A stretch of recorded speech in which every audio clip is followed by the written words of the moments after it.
আমি তো ভালোবাসি তোকে। লেখনীতে সালমা চৌধুরী। আজকে রয়েছে ৩৮তম পর্ব। গল্প পাঠে আছি আমি তারিফ। মাইশার শ্বশুরবাড়ির লোকজন চলে গেছে অনেকক্ষণ হলো, তবুও মেঘ মিমের পাত্তা নেই। আবির আদিকে দিয়ে ডেকে পাঠিয়েছে, অথচ মেঘ আর মিম এখনও নামছে না। হঠাৎ আবিরের মনে হলো মেঘের জন্য সে আলাদা করে গায়ে হলুদের ড্রেস নিয়ে আসছিল, যেটা আবিরের ব্যাগেই আছে। আবির সাকিবদের ঘরে গিয়ে ড্রেসটা বের করে দেখছে। গায়ে হলুদ উপলক্ষে সবার জন্য রানী গোলাপি রঙের শাড়ি পাঞ্জাবি আনা হয়েছে। কালার পছন্দ করার দায়িত্ব আবিরের ছিল, তাই হলুদ রং বাদ দিয়ে অন্য রঙকেই প্রাধান্য দিয়েছে সে। শাড়ি পাঞ্জাবি কেনার দিনই মেঘের জন্য একটা ড্রেস কিনেছিল, কিন্তু বাসায় আসার পর সেই জামা দেখে মন ভরছিল না। তাই গতকাল রাতে মার্কেটে গিয়ে অনেক খুঁজে মেঘের জন্য পছন্দ মতো রানী গোলাপি রঙের একটা ড্রেস নিয়ে আসছে। ড্রেসটা পরলে তার স্প্যারোকে কেমন লাগবে সেটাই ভাবছে। কিছু একটা ভেবেই নিজের মাথায় গাঁটটা মেরে আনমনে হেসে ফেলল। ড্রেসটা শপিংয়ে ভরে মালাদের ঘরের সামনের উঠান পর্যন্ত আসতেই মালিহা খান ডাকলেন, এসে থেকে কোথায় ঘুরে বেড়াচ্ছিস? ভাবি বলল আসার পর নাকি অল্প ভাত খাইছিলি, তোর কি খিদে পায় না? পিঠা দেব তোকে নাকি ভাত খাবি? এখন কিছু খাবো না আম্মু, বিকেলে পিঠা খাইছি, ক্ষুধা লাগলে খাবো, তুমি টেনশন করো না। আবির মায়ের সাথে কথা বলে যেই না ঘরে ঢুকতে যাবে, তখনই সামনে মালা হাজির হলো। আবিরের কণ্ঠ শুনে নিজের রুম থেকে বেরিয়ে এসেছে। মালা উত্তেজিত কণ্ঠে শুধালো, ভাইয়া তোমার কি কিছু লাগবে? আমায় বলো, আমি এখনই দিচ্ছি।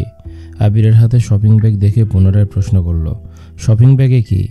আবির রাগান্বিত কণ্ঠে উত্তর দিল, সে যাই থাকুক, তোর ভাবতে হবে না, আর আমার কিছু লাগলে আমি নিজেই নিতে পারবো, তুই নিজের চরকায় তেল দে।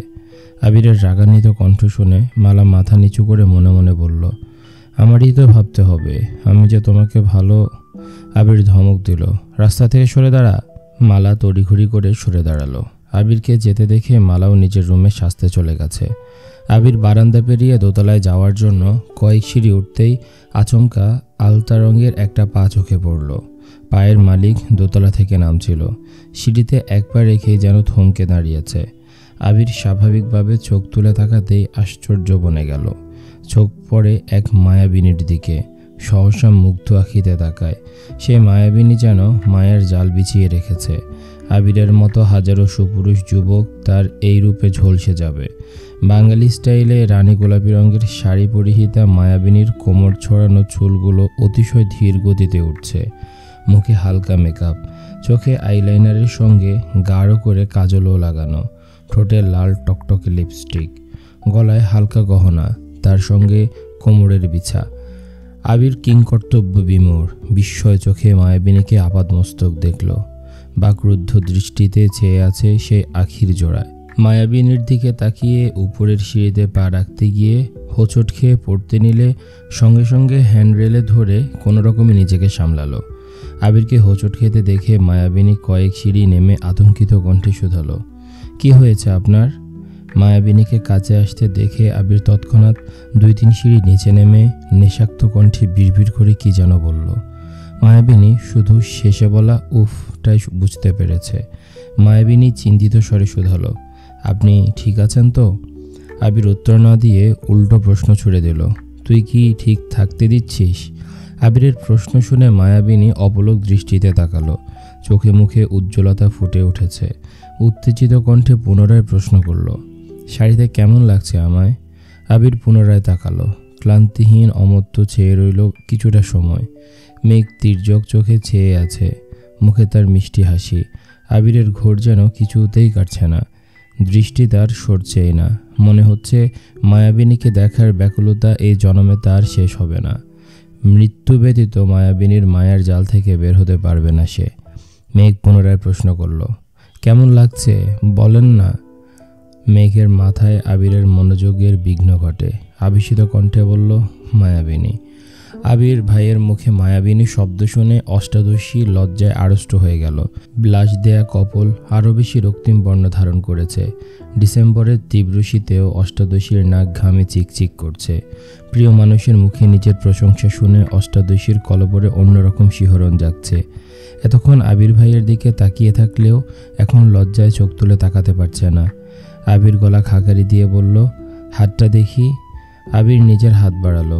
মেঘ ডান হাত একটু এগুতেই আবির মেঘের হাত ধরে এক সিঁড়ি উপরে উঠে মেঘের ডান হাতের কনিষ্ঠা আঙ্গুল মুখের কাছে নিল।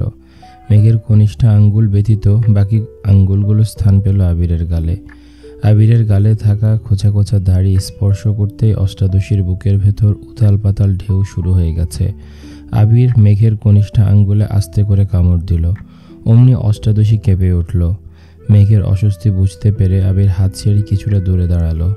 আবির স্বভাবসুলভ ভারী কণ্ঠে বলল, আমায় সুন্দর লাগছিল বলে তুই একদিন নজর কাটিয়েছিলে, আজ আমি কাটালাম। মেঘ নিস্তব্ধ, নীরের দৃষ্টিতে তাকিয়ে আছে। আবির নিজেকে সামলে গম্ভীর কণ্ঠে বলল, মানুষ মারার প্ল্যানটা কার? মানে তুই তো কোনোদিন শাড়ি পরিসনি, আজ হঠাৎ শাড়ি পরার কারণ কি? মেঘ আমতা আমতা করে বলল, মাইশা আপু জোর করলো শাড়ি পরার জন্য। আপু আর আপুর বান্ধবী মিলে আমায় সাজিয়ে দিয়েছে। তাই তো বলি। কি? কিছু না। পরেছিস ভালো কথা, কিন্তু তোর জন্য শাড়ি আনা হয়নি। এই যে তোর ড্রেস, শাড়িটা পাল্টে ড্রেসটা পরে নিচে নামবি। মেঘ শপিং ব্যাগ হাতে নিয়ে একটু দেখলো, তারপর মন খারাপ করে বলল, আনা হয়নি মানে? শাড়িটা তো মাইশা আপুই আমায় দিয়েছে, ওখানে তো অনেক শাড়ি ছিল। এত বেশি বুঝিস কেন? শাড়ি বেশি থাকলে কি পরতে হবে? একটু থেমে পুনরায় বলল, তুই এভাবে স্টেজে গেলে মাইশা আপুর বদলে সবাই তোকে হলুদ লাগাতে আসবে। তার থেকেও বড় বিষয়, বিয়ে বাড়িতে এত এত মানুষ, কত বাজে মেন্টালিটির ছেলে আছে। কখন কোন ছেলে কি বলে ফেলবে, তখন তো গাল ফুলায় কান্না শুরু করে দিবি। আমি তানভীর না যে সর্বক্ষণ তোকে চোখে চোখে রাখবো। কোনো সমস্যা হলে ঠান্ডা মাথায় সমাধান করব। বাই এনি চান্স কোনো ছেলে উল্টাপাল্টা কিছু বললে তখন আমার হাত উঠে যাবে। আমি বিয়ে খেতে আসছি, মারপিট করতে নয়। তুই কি চাস তোর জন্য আমি বিয়ে বাড়িতেও মারপিট করি?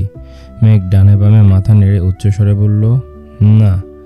আবির মোলায়েম কণ্ঠে বলল, যদি বিয়ে বাড়িতে কোনো রকম ঝামেলা না চাস তাহলে এসব মেকআপ তুলে ড্রেসটা পরে সিম্পলি নিচে নামবি।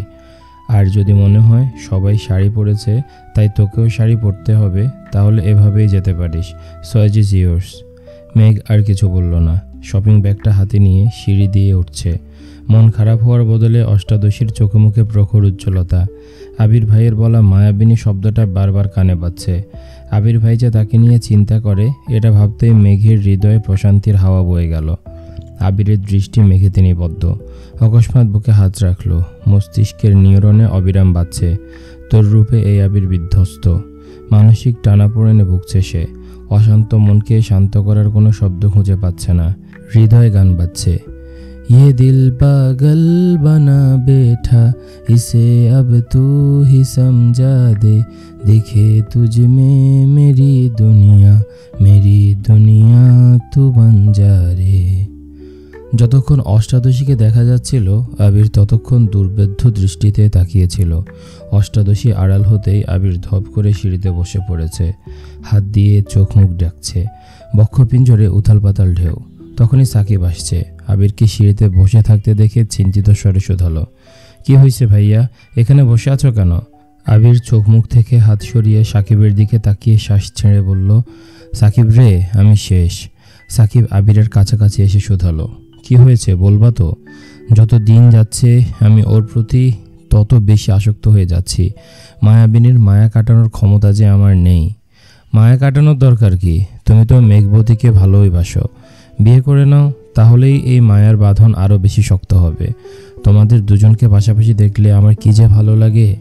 সাকিব মাথা চুলকে শুধালো, ভাইয়া তুমি না বলছিলা দেশে আসার 3 মাসের মধ্যে বিয়ে করবা? এখন তো 6 মাস হয়ে যাচ্ছে, বিয়ে করছো না কেন? বিয়ের কথা শুনতেই আবিরের চোখ মুখে বিষণ্ণতা ছেয়ে গেছে। মামা মামিরা ব্যতীত আবিরের ফুফির ঘটনা আর কেউ জানে না। আবিরও নিজের থেকে সাকিবকে কিছু বলেনি। আবির সিঁড়ি থেকে উঠে যেতে যেতে বলল, পরিস্থিতি বলতে একটা শব্দ আছে, জানিস তো? আমি এখন পরিস্থিতির অধস্তনে বন্দী। পরিস্থিতি যেদিকে নিয়ে যাবে আমি সেদিকে যেতে বাধ্য। সাকিব কিছুই বুঝল না। আবিরকে প্রশ্ন করার আগেই আবির সেই জায়গা ত্যাগ করলো। আশেপাশে না তাকিয়ে সোজা সাকিবের রুমে চলে গেল। রুমে ঢুকেই বিছানায় চোখ বন্ধ করে শুয়ে পড়ল। বক্ষে তার তীব্র কম্পন। পৃথিবীর সবার চোখে অদম্য গুরুগম্ভীর আর শক্তপোক্ত ব্যক্তিটা আজ এক মায়াবিনীর রূপে বিধ্বস্ত হয়ে গেছে। এত বছর বুকের ভেতর চেপে রাখা অনুভূতিরা যেন খাঁচা ছেড়ে বেরিয়ে আসতে চাইছে। অষ্টাদশী কি করে বুঝবে তাকে এই রূপে দেখে আবিরের হৃদয় কতটা তোলপাড় হচ্ছে। 20 মিনিট কেটে গেল। আবিরের এক হাত মাথার নিচে, অপর হাত বুকের বাঁ পাশে। আচমকা চোখ মেলে তাকায়, ঠোঁটের কোণে দুষ্ট হাসি। বিছানার পাশে রাখা ফোনটা হাতে নিল। গ্যালারিতে ঢুকেই প্রথম ছবিটাতে চাপ দিল। অমনি মেঘের শাড়ি পরা একটা ছবি ভেসে উঠেছে। মেঘের চোখ ফাঁকি দিয়ে কিছুক্ষণ আগে 2টা ছবি তুলেছিল আবির। সেখান থেকে একটা ছবি সুদীর্ঘ মনোযোগ দিয়ে দেখছে। কাজল কালো চোখ, লজ্জায় লালিত মুখমণ্ডল, ওষ্ঠদয়ে মায়াবী হাসি আবিরের অশান্ত মন জানান দিচ্ছে। মায়াবিনীর মায়াজালে আবিরের মৃত্যু নিশ্চিত। আবির ফেসবুকে ঢুকে নিজের টাইমলাইনে একটা পোস্ট করে। মনের বিরুদ্ধে নিজেকে নিয়ন্ত্রণ করার চেয়ে যুদ্ধে শহীদ হওয়া বোধ হয় অধিকতর শান্তিপূর্ণ। নিচে ছোট করে লিখেছে, বেস্ট সারপ্রাইজ এভার। আবির পুনরায় মেঘের শাড়ি পরা ছবিটা বের করেছে। এক দৃষ্টিতে তাকিয়ে আছে সে। অকস্মাৎ ফোনের যান্ত্রিক আওয়াজ বেজে উঠল। তানভীর কল করেছে। আবির রিসিভ করতেই ওপাশ থেকে উদ্বিগ্ন কণ্ঠে ভেসে এলো, ভাইয়া তুমি ঠিক আছো? বোনও ঠিক আছে তো? আবির মৃদু হেসে উত্তর দিল, তোর বোন বোধহয় সিদ্ধান্ত নিয়েই নিছে, আমায় না মেরে থামবে না। কেন, কি হয়েছে? বোনও কিছু করছে? রাগে বকা দাওনি তো আবার? তোর বোন এমন রূপে আমার সামনে আসছে, ধমক দেয়া বহুদূর। তুমি তো কি, বোনও কেমন রূপে আসছে? তুই না আমার সম্বন্ধী হোস, ছোট বোনের প্রেমালাপ শুনতে চাস? লজ্জা লাগে না তোর? আচ্ছা সরি, তোমরা ঠিকঠাক থাকলেই হলো। তোমাদের দুজনকে একসাথে পাঠিয়ে এখন টেনশনে আমার হাত পা ঠান্ডা হয়ে যাচ্ছে। তোমার স্ট্যাটাস দেখে আরও বেশি ভয় লাগছিল, তাই তাড়াতাড়ি কল দিলাম। কিছুক্ষণ আগে মাইশা আপু কল দিয়েছিল আমায়, যায়নি বলে রাগারাগি করছে। আমি বলছি সকাল সকাল চলে আসব। আচ্ছা সাবধানে থাকিস, আর আসার সময় আমার বাইকটা নিয়ে আসিস। আচ্ছা রাখছি। ভাইয়া শোনো। হ্যাঁ বল। বোনের সাথে রাগ দেখিও না প্লিজ। এখন রাগ দেখানোর অবস্থায় আমি নেই। তোর বোনকে নিয়ে পালাইয়া না যাই এই টেনশনে আছি। রাখছি। আবির কল কেটে ওয়াশরুম থেকে হাত মুখ ধুয়ে আসছে। তানভীর আহাম্মকের মতো বসে আছে। বোনও কি করছে? ভাইয়ার কি হয়েছে? কি বলল? সব যেন এলোমেলো হয়ে যাচ্ছে। আবির ভাইয়ার পরিবারের জন্য এত দৃঢ় সংকল্প নিয়ে হুট করে পালিয়ে যাওয়ার কথাই বা কেন বলছে? ভাইকে কল দিলেও লাভ নাই। মাঝে মাঝে তানভীর ভাবে, ভাইয়ার সম্বন্ধী না হয়ে শালা হলেই ভালো হতো। মজার ছলেও অন্ততপক্ষে ভাই কিছু বলতো, যাতে ভাইয়ের মনোভাব বুঝতে পারত সে। আবির কিছুক্ষণের মধ্যে রেডি হয়ে বের হয়েছে। রানী গোলাপি রঙের পাঞ্জাবি পরায় আজ আবিরকে অন্যরকম সুন্দর লাগছে। সাদা কালো আর ধূসর রঙের ভিড়ে উজ্জ্বল বর্ণটা আবিরকে বেশ মানিয়েছে। প্যান্ডেলে ঢুকতে গিয়ে আশেপাশে তাকিয়ে দেখলো মেঘ কোথাও নেই। মিম, দিশা আরও কয়েকজন মিলে গল্প করছে। আবির মিমকে ডেকে জিজ্ঞেস করলো, মেঘ কোথায়? মিমও আশেপাশে তাকাচ্ছে। ধীর কণ্ঠে বলল, আপুকে তো দেখছিলাম নিচে আসছিল, এখন তো দেখছি না। রুমে গিয়ে দেখে আসবো ভাইয়া? তোর যেতে হবে না। আবির 2 পা এগোতেই সাকিব ছুটে আসছে। আতঙ্কিত কণ্ঠে বলল, ভাইয়া এতক্ষণে আসছো তুমি? তোমার মেঘবতী তো সেজেগুজে নিচে আসছিল। ওই নাম মালা আর ওর 2 বান্ধবী কথা বলছিল। কি কথা বলছে তা তো শুনি নাই, কিন্তু দেখলাম মেঘবতী মুখ ঘোমরা করে উপরে চলে যাচ্ছে। তখন আব্বু চাচ্চু আমায় ডেকে নিয়ে গেছে। কিছু প্রয়োজনীয় জিনিস আনার দরকার ছিল। তাড়াহুড়োতে রুম পর্যন্ত যেতে পারছিলাম না। ফোনটাও রুমে চার্জে রেখে আসছি, তাই জানাতে পারছিলাম না। কাজ শেষে দৌড়ে আসছি। আবির দীর্ঘশ্বাস ছেড়ে বলল, যে ভয়টা পাচ্ছিলাম। আবির ঝড়ের গতিতে মেঘদের রুমে গেছে। রুমে কেউ নেই। বিছানার উপর শাড়ি, কসমেটিক্স এলোমেলো পড়ে আছে। আবির আশেপাশের 2-3টা রুম চেক করলো, কোথাও কেউ নেই। হঠাৎ সিঁড়ির দিকে নজর পড়তেই ছুটল সেদিকে। ছাদ জুড়ে ঝলমল করছে লাল, নীল আর সবুজ রঙের আলো। তার একপাশে মেঘ দাঁড়িয়ে আছে, হাতে একটা গাছের ডাল, যেটা দিয়ে ছাদের রেলিংয়ে অবিরত আঘাত করছে। মেঘ ড্রেস পরে নিচে নামতেই চোখ পড়ে মালা আপু আর তাদের বান্ধবীদের দিকে। তারা কোনো বিষয় নিয়ে গভীর আলোচনায় মগ্ন। মেঘ সেসবে পাত্তা না দিয়ে 2 পা এগোতে কানে আসে, আবির ভাইয়ের সাথে আমার 2 বছর যাবৎ ফোনে কথা হয়, প্রায় ভিডিও কলে কথা হয়। আমি যে ওনাকে ভালোবাসি এই কথাটা এখনও বলিনি। আজকে সুযোগ পেলে ভাইয়াকে বলে ফেলবো। তোরা আমায় বুদ্ধি দে, কিভাবে বললে উনি সঙ্গে সঙ্গে রাজি হয়ে যাবেন। কথাগুলো কানে আসতেই মেঘ স্তব্ধ হয়ে গেছে। দাঁতে দাঁত চেপে ধরল। ক্রোধে কপালের শিরাগুলো দৃশ্যমান হয়ে গেছে। মেঘের চোখ মুখ রক্তাভ হয়ে গেছে, দাঁত কিরমির করছে। আবির ভাই মালা আপুর সাথে কথা বলে? এই কথাটা অষ্টাদশীর মনে চরমভাবে আঘাত করেছে। রাগে গজগজিয়ে ছাদে চলে আসছে। রাগটা আসলে কার উপর উঠেছে সেটা নিজেও বুঝতে পারছে না। মালা আপুর আচরণ ভালো লাগেনি, এজন্য মালা আপুকে আগে থেকে সহ্য করতে পারে না। অথচ আবির ভাই, ভাবতে বক্ষ স্পন্দন থমকে গেল। রাগে ফুঁসছে আর ভাবছে, এতগুলো বছরে একটাবারও আপনি আমার সঙ্গে কথা বলেননি, এখন জোর করতে পারলে তখন কেন জোর করে আমার সাথে কথা বললেন না? যদি কথা নাই বলবেন তাহলে মালা আপুর সাথে কেন কথা বলেছেন? তাহলে কি আপনি? এটুকু ভেবেই থমকে গেল। ক্রোধ যেন কমছেই না, বরং বাড়ছে। পাশে একটা গাছ থেকে একটা ঢাল ভেঙে সেটা দিয়ে রেলিংয়ে আঘাত করেই যাচ্ছে, ক্রোধ কমানোর চেষ্টা করছে। আবির বিদ্যুৎ ভেগে ছুটে এসে মেঘের হাত চেপে ধরল, হাত থেকে ঢালটা নিয়ে ছুঁড়ে ফেলল। আবির সরু নেত্রে খেয়াল করলো অষ্টাদশীর চোখ মুখ। লাইটের আলোতে বারবার পরিবর্তন হচ্ছে চেহারার রং। মেঘের চোখে মুখে তীব্র ক্ষিপ্রতা। আবিরের উপস্থিতি বুঝতে পেরে রাগ যেন 3 গুণ বেড়ে গেছে। আবিরের হাত থেকে নিজের হাতটা ছাড়ানোর চেষ্টা করছে, কোথাও কেটেছে কিনা আবির সেটা দেখার চেষ্টা করছে। অথচ মেঘ নিজের সবটুকু শক্তি দিয়ে হাত সরানোর চেষ্টা করছে। মেঘের এমন কাণ্ডে আবির অগ্নি চোখে তাকিয়েছে। ধমক দিতে গিয়েও থেমে গেল। ঢোক গিলে নিজের রাগ কন্ট্রোল করার চেষ্টা করলো। মেঘের অন্য হাতটা টেনে নিল। মেঘের দুহাত একসঙ্গে রেখে কবজি বরাবর চেপে ধরে তপ্ত স্বরে বলল, এখন দেখব কিভাবে নিজের হাত ছাড়াস। মেঘ রেগে কটমট করে বলল, ছাড়ুন আমায়। না ছাড়লে কি করবি?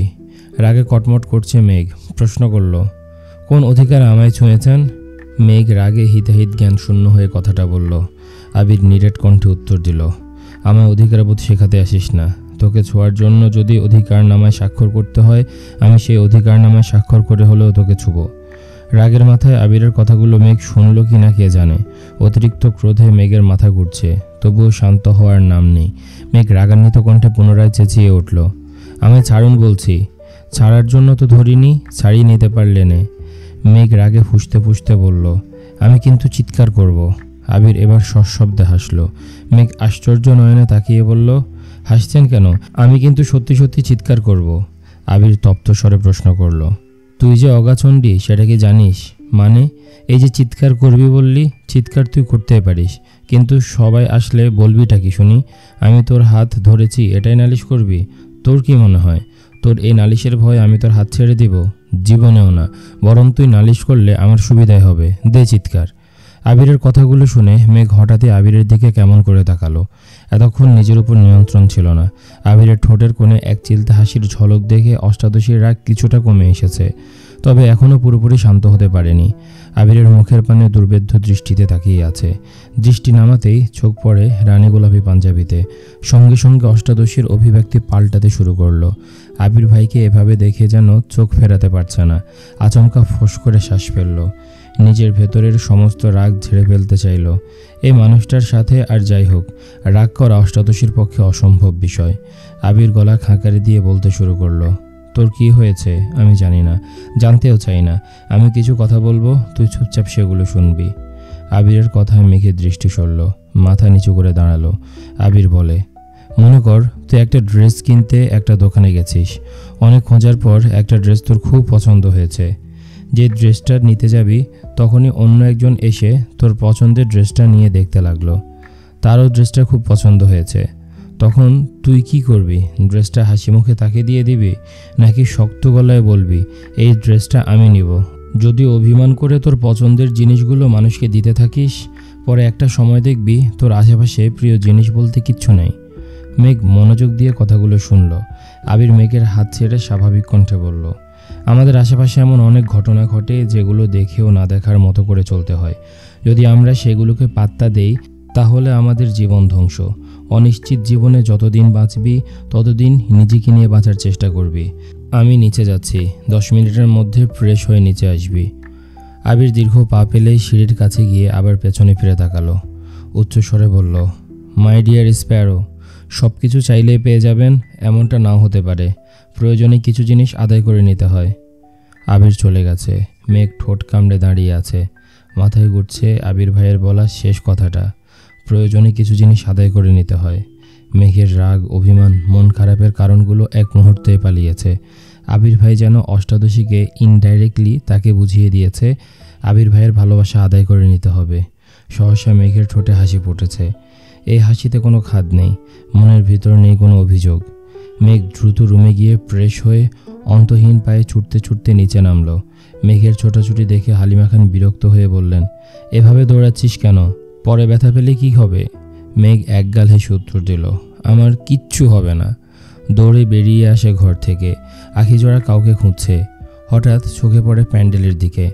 একটা বেঞ্চে আবির ভাই বসে আছে, পেছনের সাইড দেখা যাচ্ছে। মেঘ চুলগুলো দেখে চিনতে পেরেছে। আবিরের পাশে সাকিবকে দেখে শিওর হয়েছে।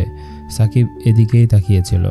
সাকিব আবিরের কানের কাছে ভিড় করে বলল, ভাইয়া তোমার প্রেয়সী আসছে, কিন্তু সাথে শত্রুপক্ষের আগমন হচ্ছে, বি কেয়ারফুল। সাকিব আবিরের পাশ থেকে উঠে আবিরের বিপরীতে একটা চেয়ার টেনে বসলো।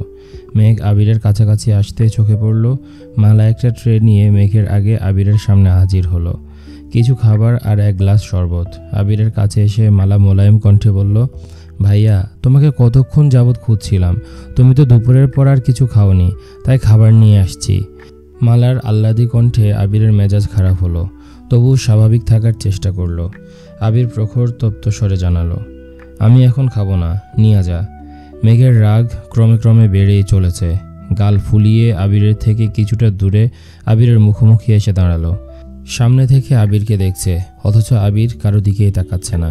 মালা পুনরায় বলল, খাবারটা খেয়ে নাও প্লিজ।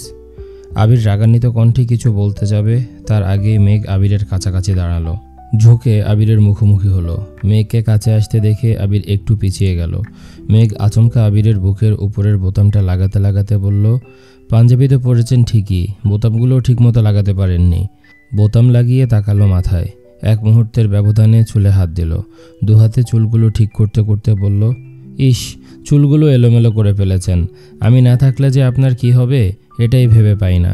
আবির অবিশ্বাস্য দৃষ্টিতে মেঘকে দেখছে। নিজেকে নিয়ন্ত্রণ করতে নিম্নষ্ট কামড়ে ধরল।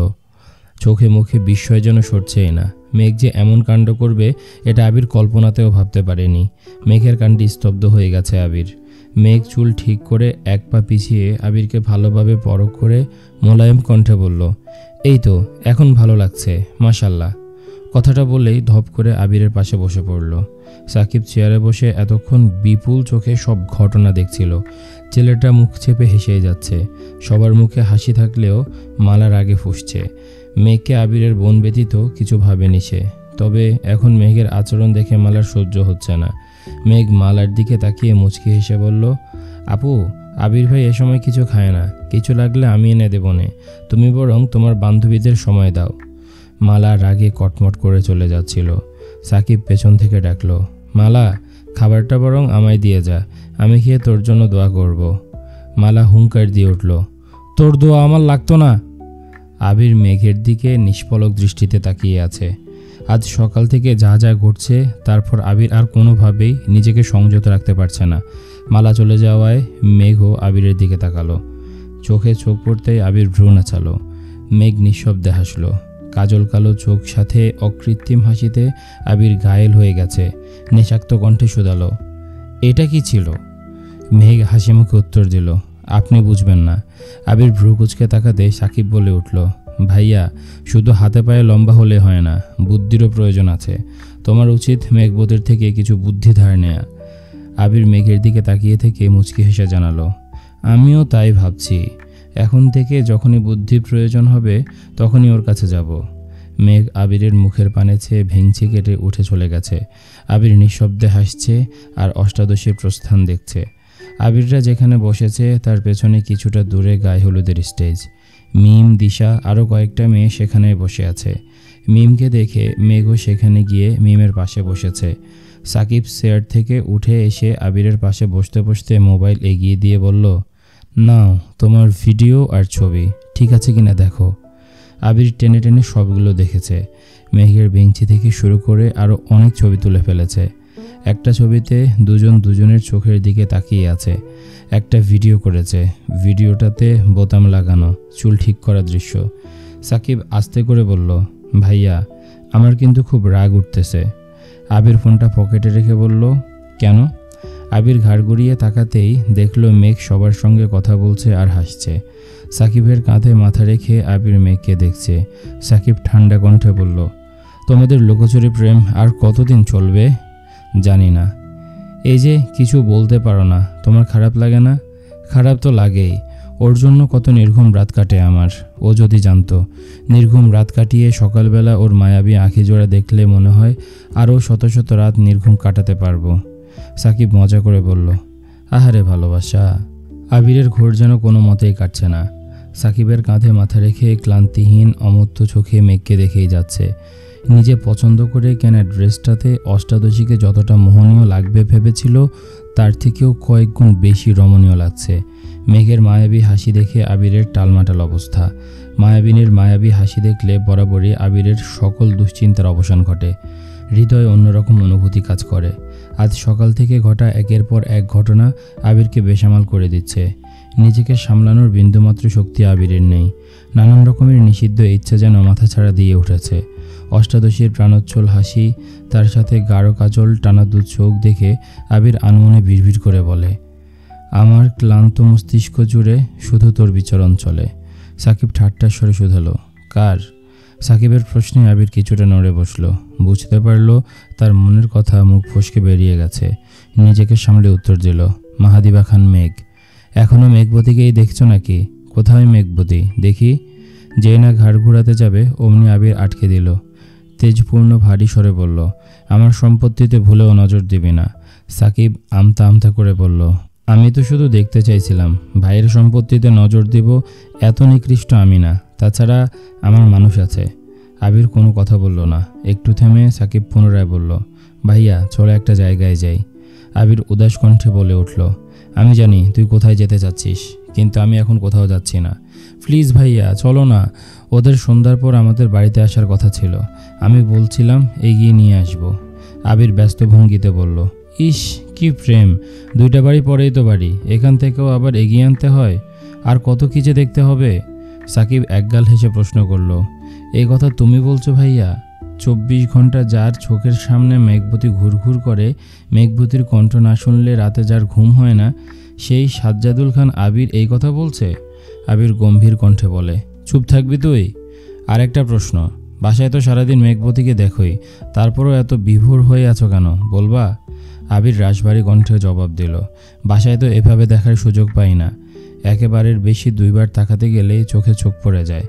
না চাইতেও বাধ্য হয়ে আমারই দৃষ্টি সরিয়ে নিতে হয়। আজ এতদিন পর ওকে দেখার সুযোগ পেয়েছি, দয়া করে তোর মুখটা বন্ধ রাখ।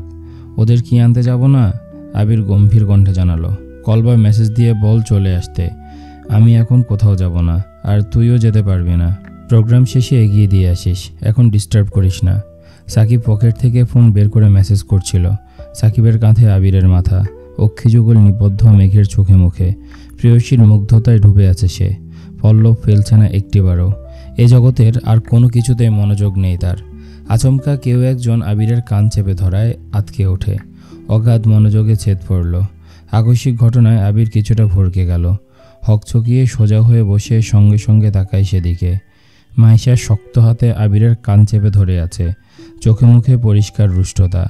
আবির বিস্ময় চোখে তাকায়, ভ্রু কুচকে নরম স্বরে বলল, উফ আপু লাগছে। মাইশা রাগী স্বরে জবাব দেয়, লাগুক, তোরে কতক্ষণ পিটাইলে মনে শান্তি পাইতাম। আবির নিরুদ্বেগ কণ্ঠে বলল, আমি আবার কি করলাম? ফাজিল ছেলে, আবার কথা বলিস? প্লিজ আপু কান ছাড়ো, ব্যথা পাচ্ছি। মাইশা কান ছেড়ে আবিরের পিঠে ঠাস ঠাস করে 2-3টা থাপ্পড় বসিয়ে দিয়েছে। আবির কপাল গুটিয়ে কোমল কণ্ঠে আর্তনাদ করে, আপু। সাকিব চিন্তিত স্বরে শুধালো, হয়েছেটা কি আপু? ভাইয়াকে মারতেছো কেন? মাইশা রাগান্বিত কণ্ঠে বলা শুরু করে, মারবো না তো কি করব? আমি নিজে না আসে যে কতটা সময় নিয়ে মেঘকে সাজিয়েছি। সাথী শাড়ি পরিয়ে দিয়েছে, মুন্নি আর আমি মিলে মেকআপ করে দিয়েছি, আলতাটা পর্যন্ত আমি দিয়ে দিয়েছি। বারবার মেয়েটাকে বলছি তুমি বসে থাকো, আমি রেডি হলে একসাথে নিচে আসব। ছটপটে মেয়ে একটুও বসলো না, রুম থেকে ছুটে চলে আসলো। আমি রেডি হয়ে আসতে পারলাম না। মেঘের পরনে না আছে শাড়ি আর না আছে কোনো সাজুগুজু। আমি শিওর এটা এই ফাজিলের কাজ।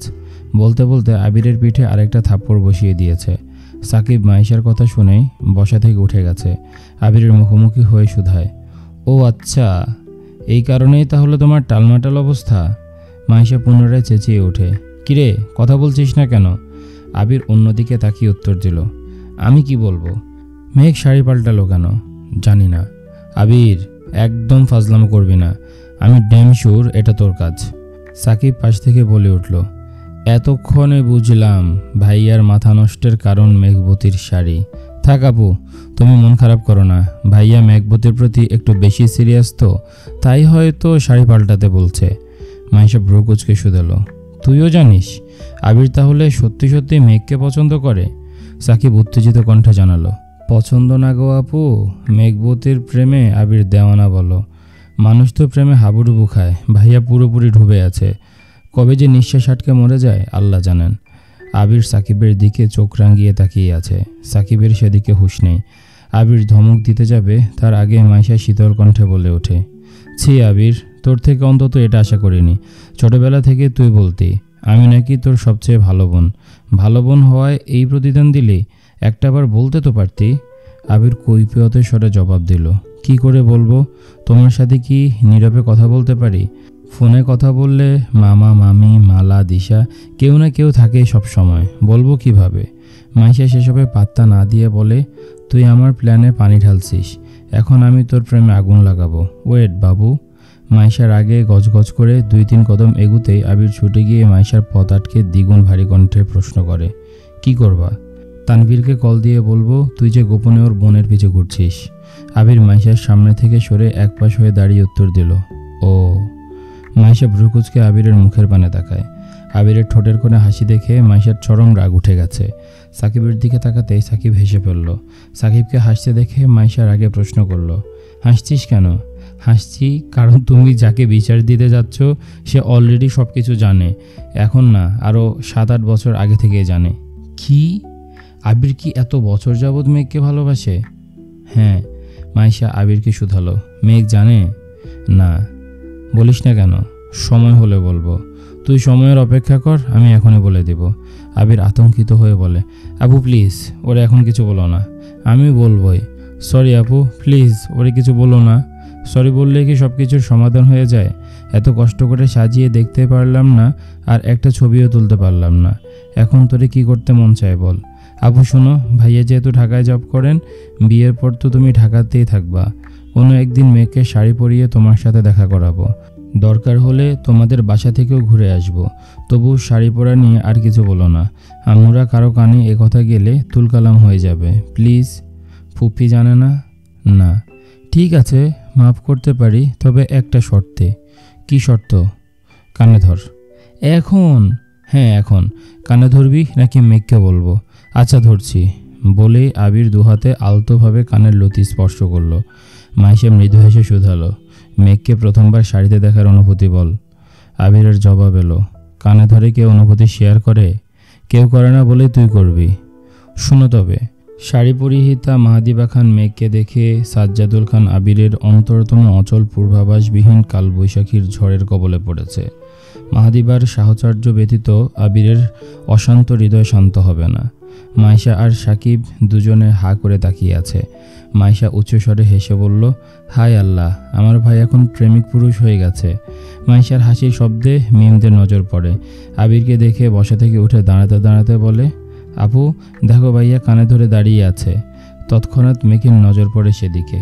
আবিরকে এই অবস্থায় দেখে মেঘের মাথায় চক্কর দিয়ে ওঠে। মেঘ মিম ছুটে যায় সেদিকে। মেঘ দূর থেকে উদ্বিগ্ন কণ্ঠে শুধায়, কি হয়েছে? আপনি কানে ধরে আছেন কেন? মাইশা আবিরকে ইশারা দিতেই আবির কান থেকে হাত নামিয়ে বলে, কিছু হয়নি। কিছু হয়নি মানে কি? মাইশা মেঘের দিকে তাকিয়ে কোমল কণ্ঠে বলে, আবির ভুল করেছিল, তাই আমি শাস্তি দিয়েছি। মিম প্রশ্ন করে, ভাইয়া কি ভুল করছিল? সেটা তোমাদের বলা যাবে না। এ বলে মাইশা চলে গেছে। মেঘ আবিরের মুখের পানে চেয়ে চিন্তিত স্বরে জিজ্ঞেস করলো, কি করছিলেন আপনি? আবির কিছু বলার আগে সাকিব বলল, ভাইয়া ছোট একটা ভুল করেছিল, তাই আপু শাস্তি দিয়েছে, তুমি টেনশন করো না। এই কথা শুনে মেঘ পিক করে হেসে উঠল। আবির ভ্রুকুচকে প্রশ্ন করল, হাসছিস কেন? মেঘ মুচকি হেসে এপাশ ওপাশ মাথা নাড়ল। মিমের হাত ধরে হাসতে হাসতে চলে যাচ্ছে। আবির কপাল গুটিয়ে প্রেয়সীর গমন পথে চেয়ে আছে। মেঘের চিন্তাতীত চেহারার হঠাৎ পরিবর্তনের কারণ আবিরের মাথায় ঢুকছে না। মাইশাকে স্টেজে বসানো হয়েছে। প্যান্ডেলে আত্মীয়দের সমাগম। এর মধ্যে দুটা অল্প বয়স্ক মেয়ে শাড়ি পরে বাড়িতে ঢুকছে। সাকিব এক পলক তাকিয়ে আবিরের কানে ফিসফিস করে কি যেন বলে সেদিকে চলে গেছে। মালা আর ওর বান্ধবীরা কয়েকটা ছেলের সাথে হেসে হেসে কথা বলতে ব্যস্ত। ছেলেগুলো মালারই বন্ধু। আবির তীক্ষ্ণ দৃষ্টিতে চারপাশ পর্যবেক্ষণ করছে। মেঘ চেয়ারে বসে মাইশের ছবি তুলছে আর সেগুলো মিমকে দেখাচ্ছে। মাঝে মাঝে দুই বোন সেলফিও তুলছে। সাকিব গেটের কাছে গিয়ে একটা মেয়ের সঙ্গে একটু কথা বলে সরে গেছে। আদি ছুটে এসে মিমকে টেনে নিয়ে কোথায় চলে গেছে। এই সুযোগে আবির লোকজনের ভিড় পেরিয়ে মেঘের পেছনে দাঁড়িয়ে মেঘের মাথায় গাঁটটা মারে। আকস্মিক ঘটনায় মেঘ আঁতকে ওঠে। পেছন ফিরে আবিরকে দেখে কিছুটা স্বাভাবিক হয়। আবির রাজভারী কণ্ঠে প্রশ্ন করে, তখন হাসছিলি কেন? এমনি। এমনি কেউ হাসে না, কারণ বল। আপনাকে শাস্তি দেওয়ার মানুষ আছে দেখে হাসি পাচ্ছিল। তার মানে আমি শাস্তি পেলে তুই খুশি? আমি এ কথা কখন বললাম? সব কথা বলতে হয় না, তোর মনের কথা চোখে স্পষ্ট ভাসতেছে।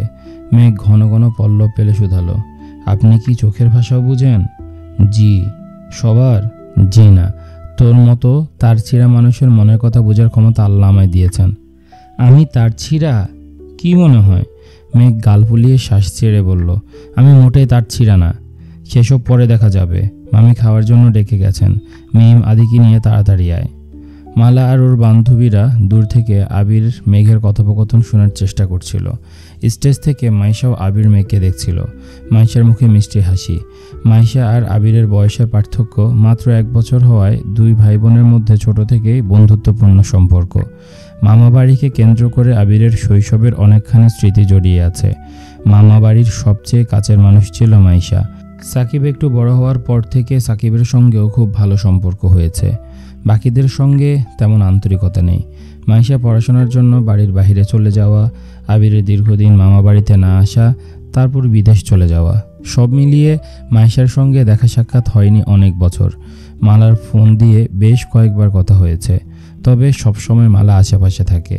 মালার সামনে মাইশা আবিরকে অনেকবার প্রশ্ন করেছে আবির কাউকে পছন্দ করে কিনা, কেউ আছে কিনা, কিন্তু আবির সবসময় এই প্রশ্ন এড়িয়ে গেছে। ব্যস্ততা দেখিয়ে কল কেটে দিয়েছে। মাইশাও আলাদাভাবে কখনো আবিরকে কল দেয়নি। আবিরও নিজ থেকে কিছু বলেনি। এতদিন পর মাইশা আবিরের মনের কথা জানতে পেরেছে, তাই মেঘ আবিরের খুনসুটি দেখে আনমনে হাসছে। তবে মাইশা খুশি হলেও মালার তেলে বেগুনে জ্বলে উঠেছে। সন্ধ্যার ঘটনার পর থেকে দুজনকে একসঙ্গে দেখলেই মালা ফুঁসে ওঠে। আবির বাড়ির ভেতরে চলে গেছে। মিমার আদি আসার পর মেঘও ওদের নিয়ে খেতে চলে গেছে।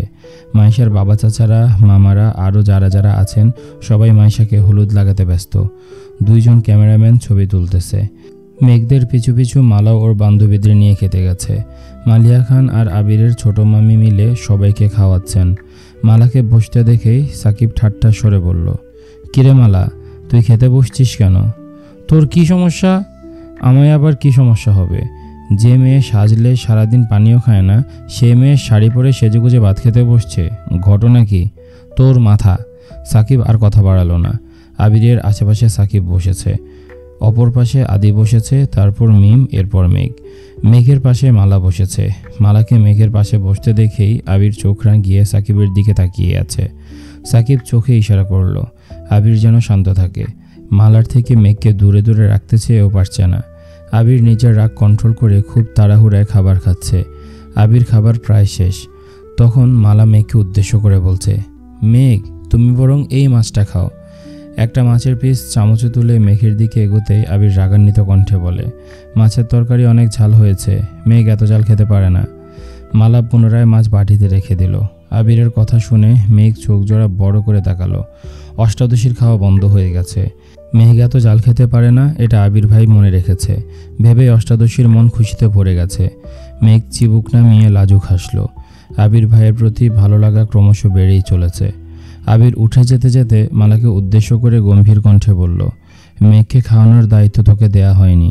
তোর যতটুকু কর্তব্য ততটুকুই করিস। এর বাইরে কোনো প্রকার ভালোবাসা দেখানোর প্রয়োজন নেই।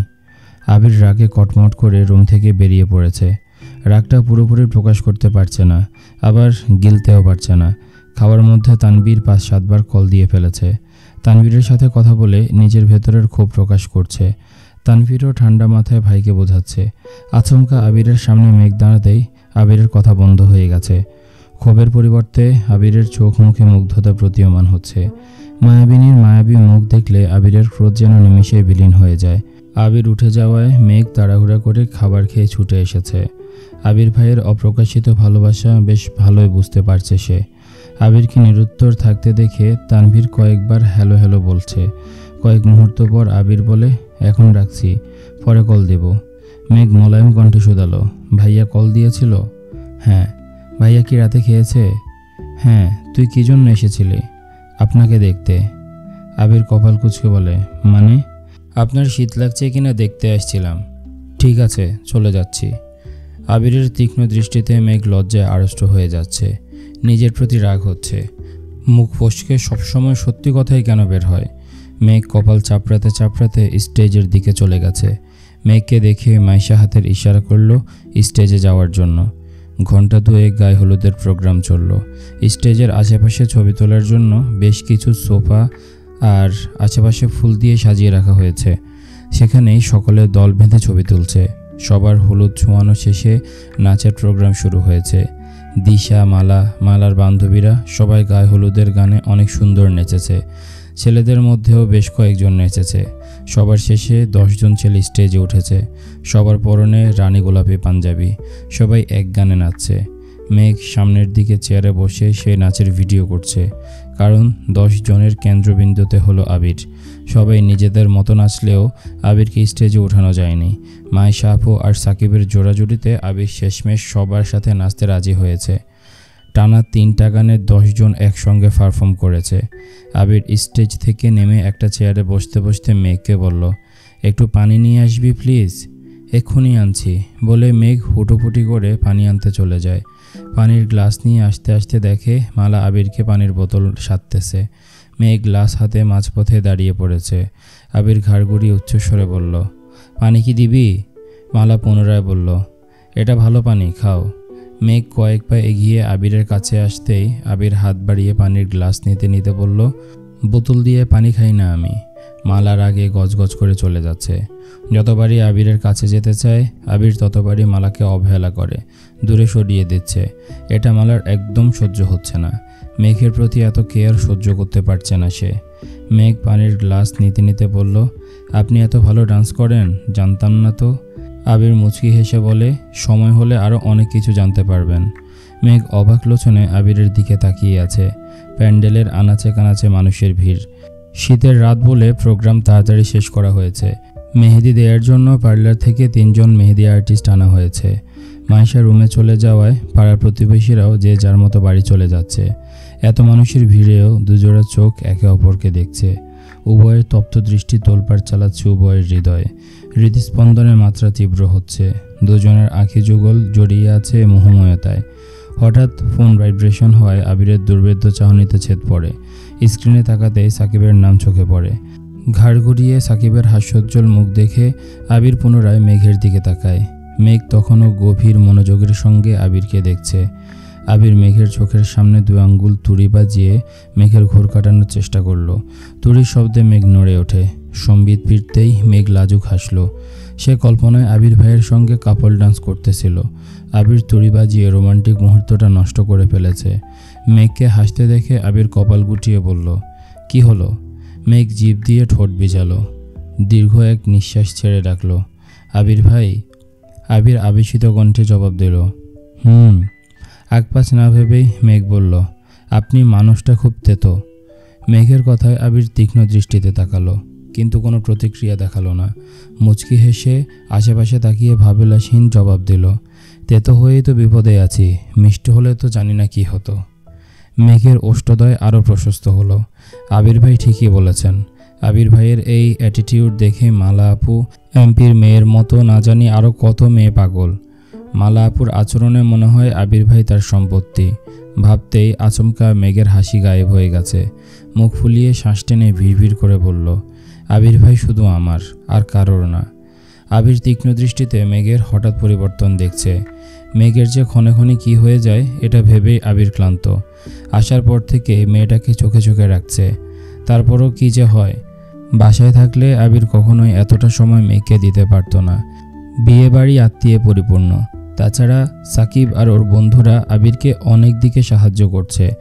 মামারা বা আবিরের বাবা কোনো কাজে আবিরকে খুঁজতে গেলে সাকিবের বন্ধুরা সে কাজ করে দিচ্ছে। আবিরকে ডাকার সুযোগই দিচ্ছে না তারা। সাকিব দুদিকে নজর রাখছে। আবির গলা খাঁকারি দিয়ে ডাকলো, এই যে। মেঘের নজর পড়ল আবিরের চোখে, কোনো উত্তর দিল না। আবির রাশভারী কণ্ঠে বলল, অনেক রাত হয়ে গেছে, আর টইটই করতে হবে না। কুয়াশার মধ্যে বাইরে ঘুরলে ঠান্ডা লাগবে। প্রোগ্রাম তো শেষই, এখন রুমে যা। আপনি কি করবেন? আমার কাজ আছে। মেঘ এবার ভাব নিয়ে বলল, রাত অনেক হয়েছে, আপনারও টইটই করা উচিত হবে না।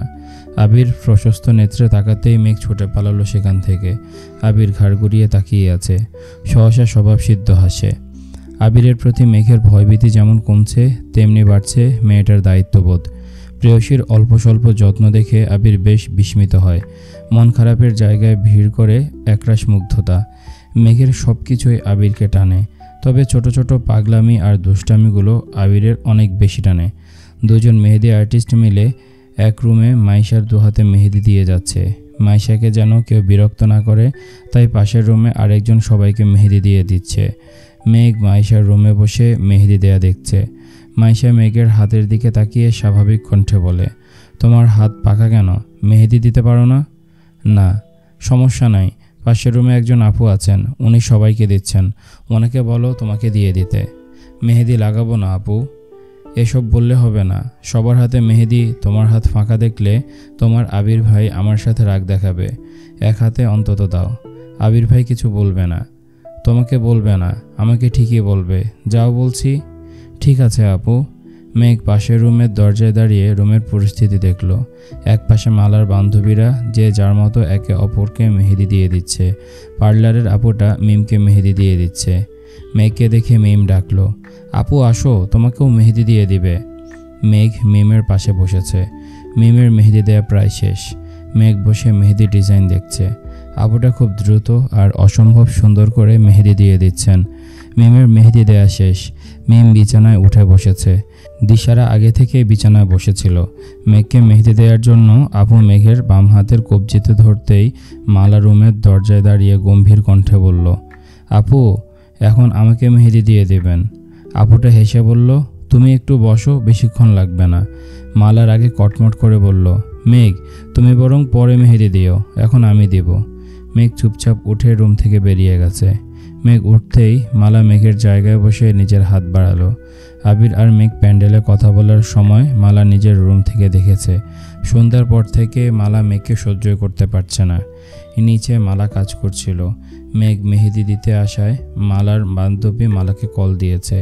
সব কাজ ফেলে মালা মেহেদি দেওয়ার নাম করে মেঘের মনে আঘাত দিতে আসছে। মালার আচরণে মেঘের মন খারাপ হওয়ার থেকেও বেশি অপমানিত হয়েছে। সে তো ইচ্ছে করে মেহেদি দিতে আসেনি, মাইশা আপু জোর করায় এসেছিল। প্রায় 40-45 মিনিট পর আবির কোথা থেকে এসেছে। মালাদের উঠোন পেরিয়ে সাকিবদের উঠোনে যেতে যেতে আচমকা থমকে দাঁড়ালো। চোখ পড়ে স্টেজের দিকে। স্টেজের পাশে একটা টেবিলের উপর মেঘ মাথা রেখে বসে আছে। কিছু চুলে পিঠ ঢেকে আছে আর কিছু চুল টেবিলের উপর। আবির ব্রুজোড়া নাকের গোড়ায় টেনে এগিয়ে গেল সেদিকে। তপ্ত স্বরে ডাকল, মেঘ। মেঘ মুখ তুলে পিছনে ফিরে আবিরকে দেখে পুনরায় মুখ লুকালো। আবির মেঘের কাছাকাছি এগিয়ে গম্ভীর কণ্ঠে শুধালো, আবার কি হয়েছে? মেঘ আগের অবস্থায় থেকে উত্তর দিল, কিছু না। আবিরের মেজাজ খারাপ হয়ে যাচ্ছে। ভারী কণ্ঠে বলল, কে কি বলছে? মেঘকে নিশ্চুপ থাকতে দেখে আবির মেঘের ডান বাহু চেপে ধরে একটানে দাঁড় করালো। আকস্মিক ঘটনায় মেঘের ছোট দেহ কম্পিত হয়। আবিরের মুখের পানে তাকাতেই মেঘের বুক কেঁপে ওঠে। আবিরের রক্তাভ দু চোখ দেখে মাথা নিচু করে ফেলেছে। ভয়ে জড়সড় হয়ে যাচ্ছে। আবির রাগান্বিত কণ্ঠে ধমক দিল, তাকা আমার দিকে। মেঘ আঁতকে উঠে আবিরের পরিশ্রান্ত চেহারায় তাকালো। চারপাশে এত লাইটিং থাকা সত্ত্বেও আবিরের মুখে উজ্জ্বলতার ছিটে ফোটা নেই। কপাল গুটিয়ে প্রশ্ন করল, এখানে বসেছিলি কেন? মালার আচরণে মেঘের খুব রাগ হয়েছিল। আজ পর্যন্ত তাকে কেউ এমনভাবে অপমান করেনি। মালা কিনা এভাবে কথা বলল। সেই আক্রোশ এই রুম থেকে বেরিয়ে প্যান্ডেলে এসে বসে আছে। চারপাশ কুয়াশায় আচ্ছাদিত। লাইটের আলোতে কুয়াশাগুলো স্পষ্ট দেখা যাচ্ছে। সামান্য জ্যাকেটে শীত মানছে না, তবুও মেঘ রুমে যাচ্ছে না। মেঘ এতক্ষণে রাগে ফুঁসলেও প্রিয় মানুষের উপস্থিতিতে এখন অনেকটা শান্ত হয়ে গেছে। মেঘের কণ্ঠস্বর ভার হয়ে যাচ্ছে। মনে হচ্ছে এই বুঝি ভেতরের ক্রোধ কান্না হয়ে বেরিয়ে আসবে। মেঘ উদ্বেল কণ্ঠে বলে ওঠে, আমি এখানে থাকবো না, বাসায় চলে যাব। আবির ঢোক গিলে ছোট করে শুধালো, কি হয়েছে বল প্লিজ। মেঘ দীর্ঘশ্বাস ছেড়ে অভিযোগের স্বরে আবিরকে মালা আপুর নামে নালিশ জানালো। মনের যত রাগ ছিল একদমে সব প্রকাশ করলো। আবির অত্যন্ত গুরুত্ব সহকারে মেঘের অভিযোগগুলো শুনছে। এতক্ষণ ধরেই আবির মেঘের বাহু চেপে ধরেছিল। মেঘের কথা শেষ হওয়া মাত্রই আবির মেঘের বাহু ছেড়ে দিয়ে মোলায়েম কণ্ঠে বলল, মেহেদি দিতে পারিসনি বলে এত রাগ? মেঘ কাঁদো কাঁদো কণ্ঠে বলল, আমি কি একবারও বলেছি মেহেদি দিতে পারিনি বলে রাগ উঠেছে? ধুর, ভাল লাগে না, আমি থাকবই না। এই কথা বলে মেঘ চলে যেতে নিলে সঙ্গে সঙ্গে আবির মেঘের হাত ধরে একটানে নিজের কাছে টেনে নেয়। নিজেকে সামলাতে না পেরে আবিরের বুকে ধাক্কা খেলো মেঘ। তৎক্ষণাৎ আবিরের পাঞ্জাবি আঁকড়ে ধরল। মেঘের হাত স্পর্শ করতেই আবির পুনরায় কপাল গুটালো। মেঘের আঙ্গুলগুলো বরফের মতো ঠান্ডা হয়ে আছে। মেঘ আবিরকে ছেড়ে একটু দূরে সরে দাঁড়ালো। আবির তখনও মেঘের হাত ধরেই আছে। মেঘ সরে যাওয়ায় আবির দু হাতে মেঘের হাত ঘষতে ঘষতে বলল, মানুষের উপর রাগ করে নিজের ক্ষতি করা কবে বন্ধ করবি তুই? মেঘ ওষ্ঠ উল্টে আবিরের অভিমুখে চেয়ে আছে। আবির পুনরায় বলল, তোর হাত আর বরফের মধ্যে বিশেষ কোনো পার্থক্য নেই, কথা বললে শুনিস না কেন? মেঘ আস্তে করে বলল, সরি, এখনই রুমে চলে যাব।